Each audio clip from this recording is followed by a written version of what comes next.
नमस्कार दर्शक बंधु पहला तो आपण मानक मोर टेक्निकल यूट्यूब चैनल रे बहुत बहुत स्वागत करुछे। आपण माने निहाती भावे जानिथिबे बीजेपी सरकार जेंडा की घोषणा करि सारिछन नुआ योजनाटे जेन आनी कराइछन सुभद्रा योजना। तो से सुभद्रा योजना रे प्रति महिला को जेंडा की 50,000 टंकार भाउचर मिलबा। तो प्रति महिला बोले देखुन गुटे परिवार जणे सदस्य महिला सदस्य तो जार पाखे राशन कार्ड अच्छे तो गुटे राशन कार्ड जेनटा कि गुटे परिवार होती तो ठीक से बोलिया देखुन गुटे राशन कार्ड रे गुटे परिवार तो से राशन कार्ड भितर जड़े महिला ही जेनटा कि पाई पारबे महिला सदस्य सुभद्रा योजनार 50,000 टंका भाउचर। तो केन दिन मिलबा आज्ञा देखुन आपन को पैसा मुख्यमंत्री घोषणा कर सारिछन तारीख दिन बार सब घोषणा कर दे सारिछन कि केन दिन मिलबा मुझे से विषय आपन को आज कहमी। तो तार आगर मुझे आपन को कहवा लगी चाहूँ देखुन जदि आपण मैंने सुभद्रा योजनार लाभ उठावा लगी चाहून सुभद्रा योजनार 50,000 टंका भाउचर पाइबा लगी चाहून बेले तो आपण मन को निहाती भावे ध्यान देवा पड़वा 100% काଣା देखुन आसुन कहूँ जेनटा कि देखुन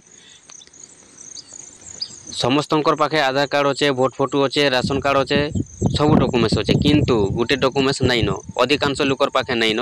तो से डॉक्यूमेंट्स जदि आपण मैंने आगु बने नहीं रखबे निहाती भावे फेल हो सुभद्रा योजना टंका पाई नहीं पारन केन डॉक्यूमेंट्स आपनकर इनकम सर्टिफिकेट दरकार। तो निहाती भावे आपण मैंने जेनटा कि आपनकर इनकम सर्टिफिकेट बनाबे तो इनकम सर्टिफिकेट आपण मैंने जेतेल बनोचन आपन को 15 दिन मासे 2 मास भी लगवा आसवा लगी तो तार आगरू आपण मैंने जेनटा कि ऑनलाइन करबा आगरू आपण मैंने बने दउन सुभद्रा योजना टंकाटा ऑनलाइन करि पारबे। जदि आपनकर इनकम सर्टिफिकेट नहीं रहबा बेले आपण मैंने ऑनलाइन करि नहीं पारन आपण मैंने खाली एटा नहीं भाबुन कि आधार कार्ड धरई देले हे जिबा सुभद्रा योजना पैसा मिली जिबा बोली निहाती भावे आपनकर सब डॉक्यूमेंट्स दरकार आपनकर जेनटा कि राशन कार्ड भोट फोटो आधार कार्ड आपनकर इनकम सर्टिफिकेट निहाती भावे दरकार पड़बा आपण माने आपनकर इनकम सर्टिफिकेट निहाती भावे आगु बने रेडी रखुन। तो आसुन मुझे जेनटा कि आपन को कहूचे मुख्यमंत्री घोषणा कर सारिछन तो केन दिन आपन को मिलबा सुभद्रा योजनार 50,000 टंका भाउचर निहाती भावे आज जेनटा कि आपन को वीडियो रे कहूचे निहाती भावे वीडियो शेष पर्यंत देखुन आपण माने पूरा जानी जीवे केन दिन मिलबा पूरा टोटल जेनटा कि आपन को कहमी तार संगे तारीखटा भी आसी सारिछे। तो आसुन जानमा दिल्ली रे मुख्यमंत्री मोहन चरण मांझी बड़ घोषणा सुभद्रा योजना को नहीं बड़ सूचना देले मुख्यमंत्री सेप्टेम्बर 17 रे राज्यर शुभारंभ हेब सुभद्रा योजना प्रधानमंत्री नरेंद्र मोदी को जन्मदिन अवसर में सुभद्रा टंका रिलीज हेब प्रधानमंत्री नरेंद्र मोदी ओडिशा आसी सुभद्रा योजना लॉन्च करिवे बोली कहिसंती मुख्यमंत्री मोहन चरण मांझी।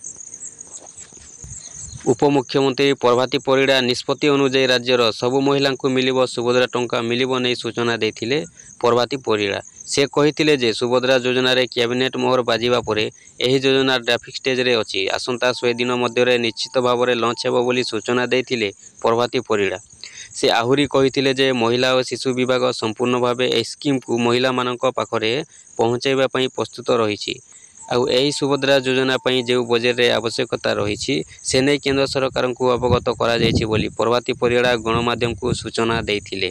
सेहीपरि सुभद्रा योजना को नहीं प्रतिक्रिया रखिथिले आईन मंत्री पृथ्वीराज हरिचंदन से कहिथिले जहाँ निर्वाचन रे कुहा जाइथिला ताकू ग्राउंडर करी देखाइबे सरकार एवं सुभद्रा योजनार मोडालिटी तैयारी चली क्रियान्वयन प्रक्रिया आरंभ हेब खूब शीघ्र वास्तव रूपरेख